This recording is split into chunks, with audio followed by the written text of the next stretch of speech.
Ang atong cellphone, o kuhaon sa atong asawa, moingon sa tag-aysa, o kuhaon sa bana tay sa kadyot, o di na to ipakita, na ay mga magtiayon nga, way hilabtanay sa cellphone.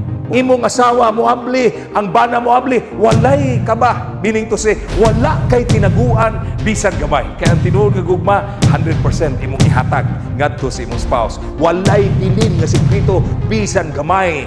Naa na karoy mga kaminyoon nga wala na masubay sa prinsipyo sa Ginoo.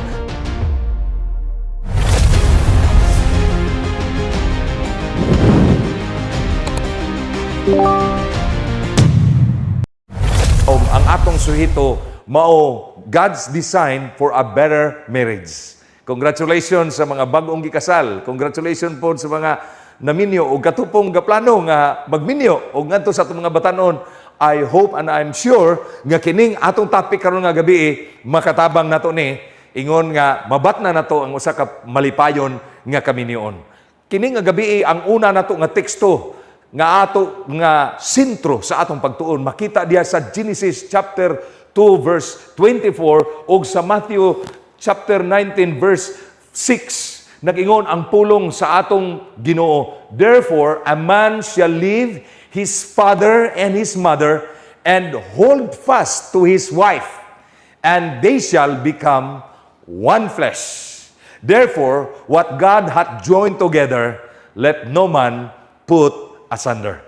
Kini nga mga pulong, mga kapaglaom, atong tan-awon, pinaagi niini ang mga prinsipyo kung unsa gayod ang mga paagi nga ang atong kaminyoon usa ka malampuson. Busa, dili ta magdugay out of this text, aduna tay gikuha ang mga prinsipyo ug atong tunan. Ang una nga prinsipyo nga atong tunan ini nga gabi, gusto sa Dios nga ang atong kaminyoon usa gayud kadungganon. Marriage should be honorable. O kung nakahibaluta diha sa atong kinabuhi, pagbasa nato sa Biblia, pagbasa nato sa pulong sa Dios, adunay tulo ka mga butang nga gibalaan sa Ginoo. Kay balog kita sa panahon sa pagtukod sa Dios kalibutan, gibalaan sa Dios ang adlaw nga ipapahulay. Gibalaan sa Dios ang tithe ug ang offering nato nga kana balaan nga gisulti sa Dios. O karon nga gabi gisulti usab sa Dios nga ang kaminyoon usa kana kahuli or usa kana kabalaan. Nganong ang kaminyoon mga kapaglaom balaan man tungod kay ang Dios mismo mao gayud ang nagtukod niining kaminyoon. Ang unang paghiusa ni Adan ug ni Eva ang Dios gayud.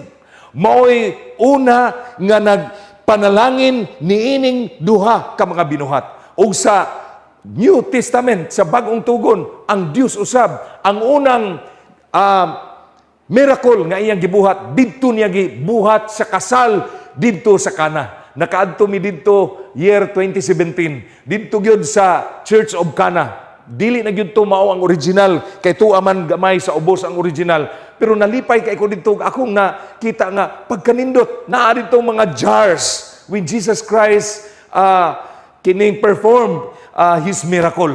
Nakita na ko dito mga kapaglaom nga ang Ginoo gyud ay nagsupport gyud sa kaminyoon, kay ang kaminyoon mao ni gayud ang pinagayod kanang jutay or ang family pinakagamay gayud nga unit sa usa ka community or society. Pero usa kini kakusgan o gipalig-on kini sa Ginoo gikan pa sa Eden hangtod diha sa kining New Testament og hangtod karon og hangtod sa walay katapusan. God Himself, the God of love, the God of the universe, siya gyud ang nag-establish niini nga kaminyoon. Kining kaminyoon nga atong nabutanan usa kini ka balaan mga kapaglaom. Unya, ikaduha nga prinsipyo nag-ingon diri, marriage should be in God's ideal. Ang kaminyoon dili pwede nga magbuhat-buhatag atoa nga paagi nga kining style or kinaiya or unsay pormas kaminyoon. Kinahanglan gyud kanang gikan sa Dios nga mga paagi ang kaminyoon atong batunan. Nag-ingon din sa Matthew 19 verse 4, haven't you read? Wala ba kamo makabasa? Siya mitubag that in the beginning God created male and female, lalaki ug babaye. So God's original plan was perfect. Babaye ug lalaki. Daghang mga teksto nga nagsuporta niini sa Biblia. Ug mauna ang standarte sa Ginoo sa kaminyoon, mauna ay pinaka-ideal. Nganong moingon ko pinaka-ideal mga kapaglaom? Tungod kay naa na karoy mga kaminyoon nga wala na masubay sa prinsipyo sa Ginoo. Dili na nako na isaysay og dugang apan alang sa iyang mga katawhan ang kaminyoon usa gayud ka union between male and female, between husband and wife. Sumauna ang ideal nga kaminyoon. Gawas pa ni ana, ang ideal nga kaminyoon usa ra gyud ang atong minyuan. Dili na ingon napay first, naay second, naay third, or unsa pa niya, so on and so forth. Usa ra gyud. Kay nag-ingon ang usa ka panultihon, marriage is an exclusive union between one man and one woman. Publicly acknowledged, permanently sealed, and physically consummated. Dili na gyud nato na malalis nga usa ra gyud ka tawo ug usa ra gyud ka babae, one man, one woman. Mao na ang prinsipyo sa balaang kasulatan. Og kana makita gayud diha sa publiko, og kana sila silyuhan sa walay katapusan with the blessing of the pastor, by the blessing of God, or the blessing mga kapaglaom sa ato nga mga ministro. Og unya maatatsta sa usag-usa niini nga mahimo tang usa kay mao kana ang katuyuan sa Ginoo. So ang misteryoso nga butang sa kaminyoon mao nga ang duha mahimong usa. Imo na makita mga kapaglaom nga sa Bible gyud mahitabo nang ang duha mahimong usa. Sa science or sa mathematics 1 plus 1 equals 2 or 1 plus 1 plus 1 equals 3. Pero sa Bible, sa Ginoo mga kapaglaom, 1 plus 1 plus 1 equals 1. God the Father, God the Son, God the Holy Spirit. O unya, 1 plus 1, 2 unta na. Pero sa Bible, 1 gihapon. Ngano? Husband and wife. Nothing in the universe nga mahitabo ang duha mahimong usa. Only through the blessing of our Creator God. Only through the blessing from above. Only through a blessing dinagikan sa Dios nga mahimong duha ngadto sa usa. Nindot gyud ay mga kapaglaom nga kita magminyo nga aduna gyud blessing dinha gikan sa langit, blessing nga himuon alang sa kaminyoon. Nganuman tungod kay kana gitawag sa Dios nga usa gayud kapanalangin, usa gayud kamalipayon ang magtiayon kung sila sugdan nila ilang bag-o nga puloy-anan diha gayud uban sa panalangin sa atong Ginoo. Dili lang panalangin sa mga ginikanan, dili lang panalangin sa mga higala, dili lang panalangin sa mga parinti, kundi God Himself will bless the couple. Magpanalangin kanila nga ang couple malig-on sila nga dili gayud sila mabungkag bisag unsaon pa mga kapaglaom. Busa sa dihang maminyo ta, pagkanindot yun kayo ang atong bation, unya malipayon ta kay kanang atong pagbati nga malipayon ta, mao na siya gitawag the beauty of love. Diha nato nakita nga ang Dios grabe ang iyahang paghigugma kanato. Iya tang gitagaan ning usa ka misteryoso nga butang. Wa ta makaila. Wala na to ingon nga, dili na to parinti, pero ngano man nga ato ang asawa o ang atong bana, murag something special pa man gyud. Gani usahay, mas ato pa silang gipaboran kaysa uban. Tungod na, mga kapaglaom, sa gugma, nga dili na to masaysay, misteryoso kini nga gugma, o kini nga gugma, mga kapaglaom, gikan dinha sa atong Ginoo. You know, maayo ning makabati ta sa gugma. Ngano man, kay gusto po sa Dios nga kita maantigo mahigugma aron usab kita mahigugma ngadto kaniya. Sa diha nga ako usa pa ka youth director, daghan ko giadtuan nga mga schools diri sa Mindanao. Naabot pa ko sa kining SMM, naabot ko sa mga dapit nga bisan asa aron lang gyud maghatag og inspiration sa mga batanon. Unya usa ka adlaw ni ana adunay duha ka mga babae miduol nako. Ingon dayon ang usa ka babae, ingon siya, Pastor, ang akong amiga naay problema. Unsa may problema niya? Ingon din siya, Pastor, naa na siya crush. Unya, among nadiskubrihan nga og muduol gani iyang crush, Pastor. makuyapan siya, makuan siya mga kapaglaom kanang di siya ka ginawa. Inako mao ba? Kuyawa bagod. Kinsa man pud iyang crush mo di ba og inyo kung tudluan og kinsa asa taga-asa na iyang crush. Asa na lakiha. Agoy mga kapaglaom usa ka hapon ni ana samtang nagtapok mi ni duol man ang lalaki iyang crush ingon dayon abiga pastor na ana pastor og gitan-aw nako ang babae unya tan-aw nako siya mura na siya naluya nagkaduol ang maong lalaki. Unya ako pa man yung gitawag ng lalaki. Pagtawag na ko sa lalaki, ni duol ng lalaki, gagatawa mga kapaglaom. I don't know kung nakabalubog yun siya nga ang babae na ikras niya. Pastilan kay nalupog man ang babae. Nalupog. Pagkalupog sa babae, may gani kay nasalo sa lalaki. Pagkagwapuha tanahon. Kanang ang senaryo bitaw mga kapaglaom, bibo kay sa katanan kay nasalo sa lalaki. Unya ang babae na kuyapan yun. Niingon dayon ang iyang amiga, pastor, ikaw gisadaan ani, natanawan ako yapan ani, ang akong amiga.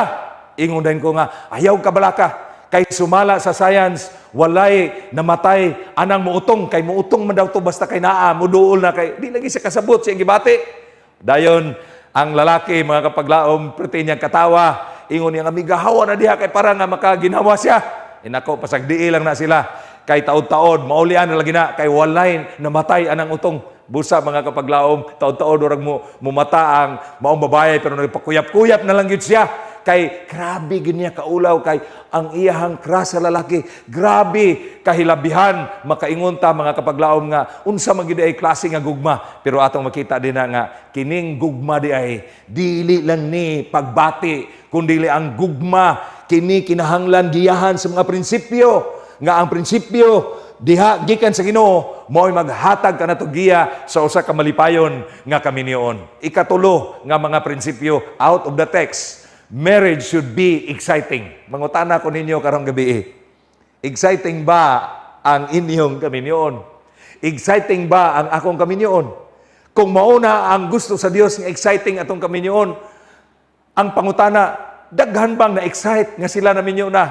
Just last Sunday, na ako'y nakita, na ako'y gikasal. Grabe yun, ka-exciting. Ang babae, perting dakuha kay ngisi, di na lang ko mag-istorya kinsa ngalan. Ang lalaki po, murag di mabsabot ang iyang naong. Exciting ang gugma. Kining kaminyoon sa pagpangulitaw pa lang, grabe na ka-exciting. Karong panahon na, hilabihan na yun ka, murag kornek ni mo kaitanahon, murag makaingon ka nga, unsa naman ni karon pero uso naman yun ron.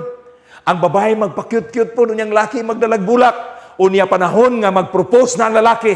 Mga kapaglaom, perting bibuha kay uso naman arong mga propose diya sa mga public. Sa una, kaniadto sa mong panahon, wala man yun na. Karon naa na yun ang propose. Grabe ang proposal. Mga kapaglaom mo niya sa dihang pag-propose, kilig kayo ang mananaw, halaman yagit. Unya, maabot ang panahon nga magbinyo na. Pero tinag yung gwapuha, binyo na ha. Maghalok-halok na dayon. Minyo naman. Wala kabalakan. Kaya minyo na God, halok-halok na yun niya, tapat-tapat, pagkanindot, exciting kayo ng kami niyon. Naay mga problema, ginagmay, kabahin na lamas-lamas na ang kami niyon, nindot yun, exciting. Mga kapaglaom, hanto na lang matiguang, exciting ang kami niyon, bibo gihapon, labing gihapon, nang labay mga katugiigan, murarag kagahapon, pagka-sweet gihapon, tanawa ning duha ka mga idaran. Grabe gihapon ang ilang gugma, mga kapaglaom sa usag-usa. Nga naman, tungod kay ang kaminyoon, gasa na sa Dios sa tao. Kung atong lantaon, ang Dios, siya gayod, ang pinaka-the best director sa ibabaw sa kalibutan. Nganong siya man ang pinaka-the best director sa ibabaw sa kalibutan? Tiya mo na.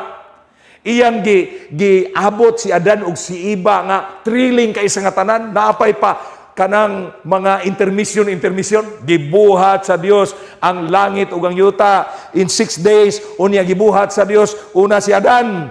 Pagtanaw ni Adan, iyang gihinganlan ang mga mananap na ay mga paris, ang mga langgam na ay paris, ang kadausan na ay paris. Murag naguol si Adan, perti yung guulan ni Adan. Apan di ay ang Dios na anay plano. Ang Dios gusto siya nga exciting ang ilang kaminiyoon. Kanang nindot kaayo na ay gitawag og entry or entrance. Pagdiha nga natulog si Adan nga magulanon kay wa siya kauban. Nindot kay nga tanan. Kay pagmata ni Adan, siga ang iyang mata. nakakita siyang usak kababaye nga grabe na love at first sight dayon si Adan. Of course, wa na mahilain gud po dito sa Garden of Eden. Si Mao na lang man po ang babae si Iba, pinakagwapa nga babae kay wa na ko hilain, pero gwapa gito si Eve, mga kapaglaom, nahigugma na yun si Adan. Wow, pagkanindot. O gikasal dayon sila ni Adan. Katawanan mga kapaglaom, nahinumdom na lang ko sa kong amigo nga samtang nanguyab siya sa una. Pagpanguyab niya, iyang gigamit ng sigulano ni Adan. Ingon na siya sa babae, siya abibitaw ni mo. Si Adan, luoy kay galakaw-lakaw sa Eden. Unya, paglakaw-lakaw dito ni Adan sa Eden, wa siya pares. Unya, luoy kay si Adan, ako to. Ana siya mga kapaglaw, ako to. Luoy kay si Adan, may gani kay ang Ginoo, gitagaan siya iba, nga gwapa kayo. Ikaw to. Kuyaw po nga, paagis pagpanguyab mga kapaglaom, no, hantod karon di na ako na malimtan ug ako makita mga kapaglaom nga ang kaminion gasa na sa Ginoo, dili mabuhi ang lalaki ug walay babaye, dili po mabuhi ang mga babae, of course, ug wa po'y lalaki ang makahatag ra pog lingaw sa mga babae, kini ra pong lalaki ang makahatag pog lingaw sa lalaki, kini ra pong babae ug dili lang kana mo'y makahatag og lingaw ugma sa gabi, aduna patay laing nga tupiko, mahitungod na usab sa family, ang tanan makalingaw. But man and woman is a perfect gift nga tungod ni ana nga kining kaminyon nga gihatag sa Ginoo sa tao nahimo tang malipayon ris kalibutan bisan adunay mga pagsulay. Ikaapat nga prinsipyo gikan niini nga text niini nga kagabion. Marriage should last in a lifetime. Adunay panultihon nga nagsulti, a wedding lasts a day, but marriage will last in a lifetime. As long as both shall live, kinahanglan mag-uban ang bana ug ang asawa. Walay exchange partner. Walay pagbiniyay, walay pagbinulagay. Bahalag unsay mahitabo sa kalibutan. Kuyugon gyud ang atong mga pinangga sa kinabuhi. Sa tinudanay ako, one time, gitawagan akong asawa, pangutanon ako siya, asa siya, usay manawag ko bisan sa akong mga anak, asa man ka, siya pangutanan, anong sikto sa sulod sa puloy-anan, walay sikrito. Kinahanglan open ang relationship, mga kapaglaom. Example, ang atong cellphone. Dili na kay og kuhaon sa atong asawa, moingon sa tag-aysa, or kuhaon sa banatay sa kadyot, or di na to ipakita na ay mga magtiayon nga way hilabtanay sa cellphone. Of course, posible nga mauna inyong pamaagi. Pero ang atong cellphone, open 24/7.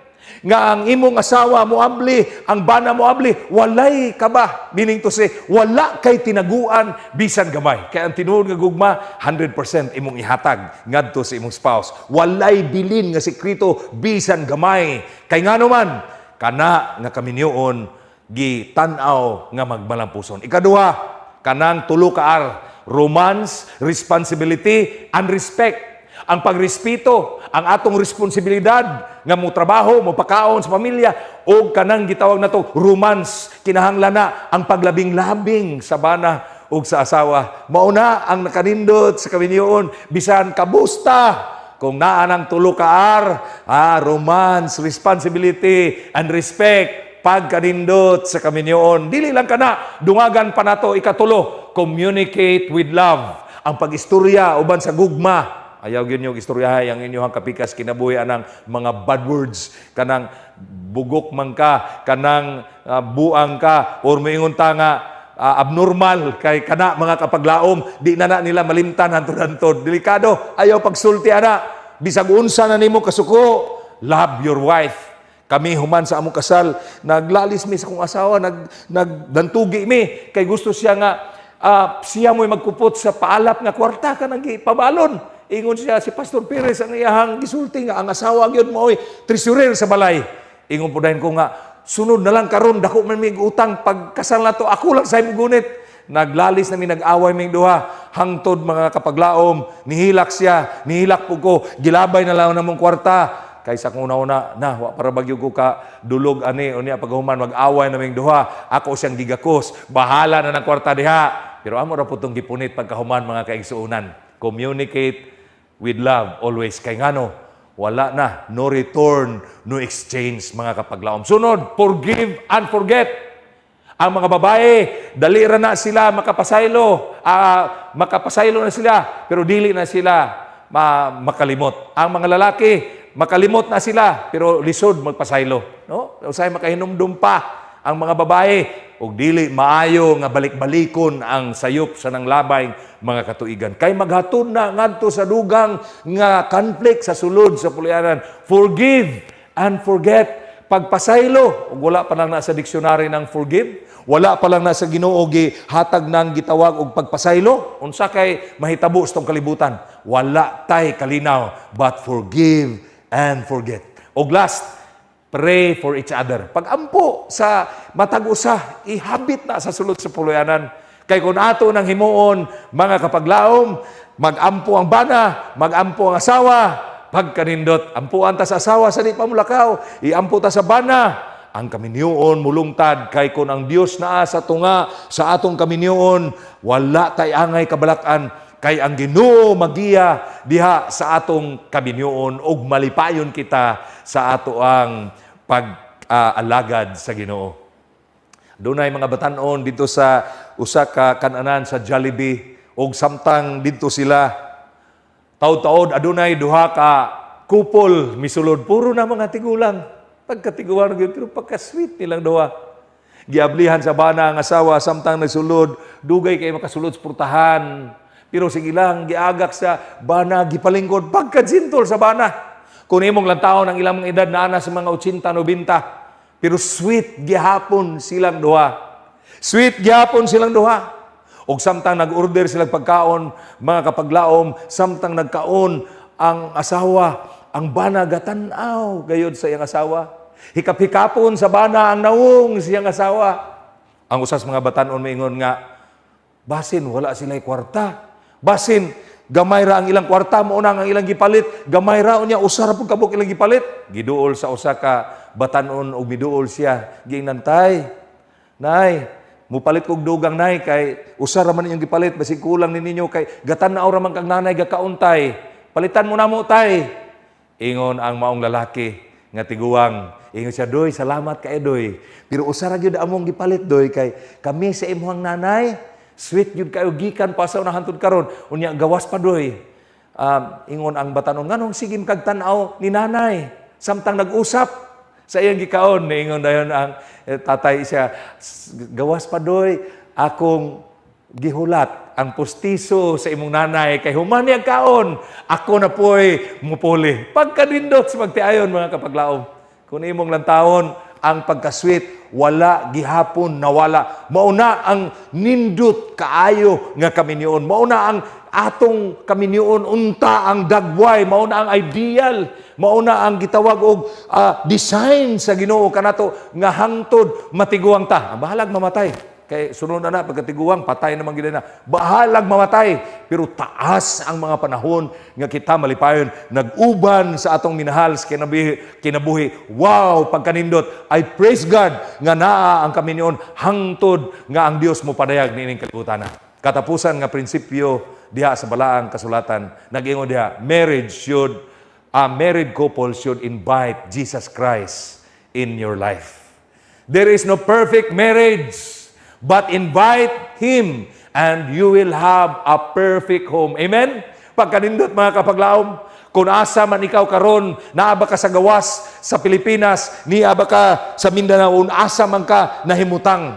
Kung layo man ang inyong mga kapika sa kinabuhi, mga kapaglaom, imbitara kanunay ninyo si Kristo sa inyong kinabuhi. Dili na problema ron ang pag-worship ug dugang kay naa na tay Zoom, naa na tay Messenger. Dili na problema magkaon og dungan kay naa na, urag naa na lang diha.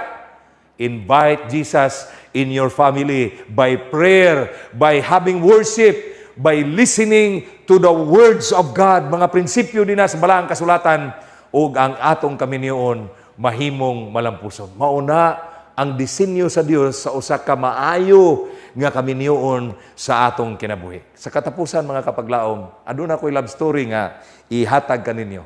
Usa ka adlaw ni ana, adunay duha ka managsuon. Nagsakay sila sa usa ka taxi. And while nagsakay sila sa taxi, si Albert, usa gayud ka pilot nga edad-idara na pud siya ug miingon ang iyang igsuon niya kining kuya kano saan naman ka magminyo kay humani mo minyo magminyo na pud ko miingon po dayon si Albert nga sige lang kay mangita pa ko og minyuanan kay wala pa ko yuyab pagkagwapo ni Albert usa ka pilot why problema sa kwarta andam na magminyo kay ang iyang edad sakto na ang iyang manghod in taon naingon nga kuya kano sa man ka magbinyo samtang gapadagan sila sa sakyanan mga kapaglawom nakalabay sila usa ka dako kay billboard didto duol sa airport and every time mulabay sila na maingon gyud si Albert si ang manghod maingon gyud siya nga maghatod niya palong sa airport I will marry that beautiful woman magkatawa ya manghod pastilan kuya oy kanu sa pa man kahana may unta kag gwapa ang bayhana ang ayana para nimo pero ambot makabalo ba ka ng bayhana nga ganahan kaniya ingon si Albert sige lang magampo ko and one day samtang niuli si Albert istoryahanay silang duha siyang manghod ningon niyang manghod kuya naay magasin diri unya diri sa katapusan naay wanted pinpal sa unang panahon wala pay mga chat room wala pay kanang gibutang nato mga dating sites sa una ibutang pa lang ang mga ngalan sa luyo na ay address niya mahimo nimo ng pen friends imong sulat-sulat pa ingon dayon ang manghod ni Albert mao ni itong buhaton kuya magpili ta og kinsa imong pinpal ilang giabli ang magasin naa pa kaniadto kanang Focus magazine sa atong church dugay na wala na takaron ana siguro unya dito sa luyo naman dito wanted pinpal kuha sila ballpen ampo sila sa Ginoo asa mohunong ang tumoy sa ballpen mao ni ang akong sulatan. Paghunong yun, pagmata, ang ngalan sa babae si Christine. Gisulatan dayon ni Albert. Sulatan dayon niya, I'm Albert. I'm a pilot. I work as a pilot of a surveillance plane there is a US territory. I want to make friends with you. Pagbasa po sa babae, pila ka mga semana. Uy, ningon niya mga kuya, na kay sulat, lipay po kayo si Albert. O pagtanaw, pag-abri, sulat po dito. Hello, Albert. I'm Christine. I work as kining gitawag nato siya og kanang model, as a model. Pagkanindutan ni bayhana, ang akong hobby, eating and making adventure. Pagkanindot, mga kapaglaom. Abi ninyo, na gama ang sugilanon, nagsulat-sulat silang duha. Daghang mga sulat ang ilang nahimo exchange. Hanto na dugay si Albert musulti na nga abi nimo Christine ug di moabot ni mo sulat urag mingawon ko urag akong kinabuhi urag kulang mubalos po si Christine ako pod naanad nako hinaot di po ka mundang og sulat pag ganindot hanto na dugay urag nagkauyon silang duha mga kapaglaom urag naa na sila'y kanang mutual understanding. Imyo-imyo na silang duha. Og niabot ang panahon nga sumala sa sugilanon, nagkainlabay silang duha. Nagkahigugmaay sila og si Albert may propose nga maayo unta magkita ta, Christine. Magkita ta kay gusto nako nga mapahiluna kay dara nako. Ingon po na si Christine, sige, pwede pod kay ako gusto po ko makikita nimo. Kung gusto ka makikita nimo, mao ni anako, mao ni ang lugar, mao ni ang dapit. Layo pa po di ay gikan sa gipuy-an ni Albert, sakay eroplano si Albert. Ang instruction ni Christine, magkita ta dito sa church. Dito sa church. Buntag sayo dito sa church. Ang babae nga nagsuot og pula, ako na, magkita ta ni ini nga church. Lipay kay si Albert, mga kapaglaom. Adlaw, sa adlaw ipapahulay sa iyo kay si Albert. Ga suot siya, nindot nga sa nina, excited na kay siya pastilan, grabe niyang ampong ang Ginoo, mao na gining bayhana, wala na yun. Usa ka babae, nagsuot og pula, pagsulod niya sa church, kay dito masal magkita, lantaw-lantaw din siya, mga kapaglaom, og paglantaw-lantaw niya, agoy, nakakita siya babae, dito dapit sa front, nga nagsuot og pula, ang kalo pod pula, isya, mao na gini. Lipay siya mga kapaglaom, dito siya naglingkod sa luyo. O paglingkod niya dito sa luyo, iyang lilion sa luyo, iyang makita. Muraman og kanang dako-dako naglawas. Urag di naman kanang siksi. Unya ni duol siya gamay. Pag duol niya gamay, yan pong gilantaw. Uy, muraman og kunot na ang likod, ang mga panit. Unya ang mga batiis, pastilan. Maubig ka na delikado, pero saon na higugmam jugo. Ako lang ganing padayonon. mura magyud giduol na gyud niya mga kapaglaom, duol na gyud, hapit na mahuman ang simba. Paglantaw niya, agoy mura na magyud tiguang na. Kay kung ano naman kanang gatalikod, dako na gyud, wala na gyud ang makita na gyud niya. Si Albert mga kapaglaom po siya sa Ginoo. Impas yung guwan nirong adlaw. Ay, hinay ka na gini. Wa ko kahibalo. Kaya wa brang ko kakita aning bayhana. Ako na lang yun yung gisalig ang tanan mo. Human gyud sa simba. Mga kapaglaom, tindog si Albert, niyang babae, itindog po o giduol dayon ni Albert. Umiingon din si Albert, Ma'am, are you Christine? Ikaw ba si Christine? Ikaw ba mao ang babae nga akong pimpal? Niingon po dayon ang babae. Ingon siya, ikaw si Albert? Kuyawa nagyug samot si Albert, buto-buto nagyud ayan dugan siya mao gini. Wa nagilain ngano nakailaman siya nako. Niingon dayon ang maong babae, tiguang nagyud. Niingon ang babae, Albert, kung ako si Christine, imo ba kung higugmaon gihapon? Imo bigapon ko minyuan? Si Albert mga kapaglaom hangad, ingon siya, wa gyud ko mahimo ani. Niingon siya, ako nang giampo sa Ginoo, wala na ko'y mahimo. O gawas pa, dugay na tanag sinulatay. Niingon ang muti good Albert. Dili ako si Christine. Lula ko ni Christine. Si Christine, tuwa dito, nagtudlo sa mga bata, tuwa siya dito. At tuwa kay naa siya dito. Pas nila, perting lipaya ni Albert. Yes, dili dahil nagigakos niya.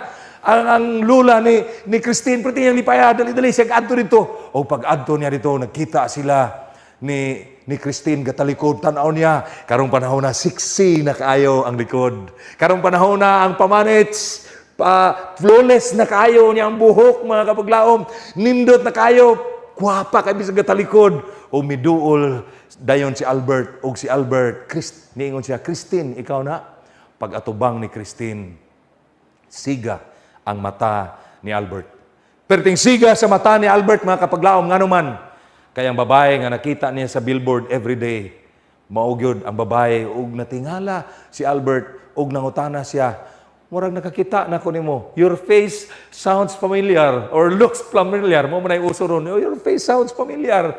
Murag kakita na ko nimo this billboard. Ingon ang babae, yes, Albert. Usa ko ka model ug ako si Christine nga imong pinpal. Ug perting lipay ni Albert ug gaggako silang duha. Nagminyo sila ug they live happily ever after. Ug niingon ang manghod ni Albert, grabe ka kuya pagkanindot kayo. Nakita gyud nimo ang imong love of my life of your life. Ug niingon si Albert, ang Dios kung maghatag og usa ka asawa dili gyud mapakyas. Kung ang Dios ang atong unahon, dili gyud kita magulanon sa atong kaminyon. Mga kapaglaom, dugang pakitagtuon sa sunod mga gabi ug karon nga gabi nang hinaot ko nga ang atong pagtuon maghatod kini kaninyo og dugang nga inspirasyon ug kalipay nga ang atong kaminyon mapuno sa panalangin sa Ginoo uban siyang grasya karon ug sa walay katapusan.